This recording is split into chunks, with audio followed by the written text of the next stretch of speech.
নমস্কাৰ প্ৰিয় শ্ৰোতাসকল, এই ভিডিঅ'টিত আমি তুলা ৰাশিৰ জাতক জাতিকাসকলৰ জেঠ মাহটি কেনেদৰে পাৰ হ'ব তাৰ বিষয়ে আলোচনা কৰিম। তুলা ৰাশিৰ জাতক জাতিকাসকলৰ এই মাহত অত্যাধিক ভ্ৰমণৰ যোগ দেখিবলৈ পোৱা গৈছে। এই মাহটোত খঙৰ পৰিমাণ অলপ বেছি হোৱা দেখিবলৈ পোৱা গৈছে আৰু ইয়াৰ ফলত বিভিন্ন হ'বলগীয়া কামত বাধা সৃষ্টি হ'ব পাৰে।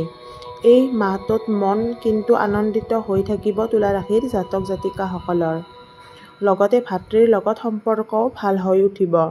সন্তান প্ৰাপ্তিৰো যোগ আছে এই মাহটোত তুলা ৰাশিৰ জাতক জাতিকাসকলৰ বাবে। শিক্ষাৰ ক্ষেত্ৰত উন্নতি হ'ব আৰু লগতে এই মাহটোত ঋণমুক্ত হ'ব পাৰিব তুলা ৰাশিৰ জাতক জাতিকাসকলে। ভিডিঅ'টো চাই যদি ভাল পালে তেতিয়াহ'লে লাইক, শ্বেয়াৰ আৰু ছাবস্ক্ৰাইব কৰিবলৈ নাপাহৰিব। ধন্যবাদ।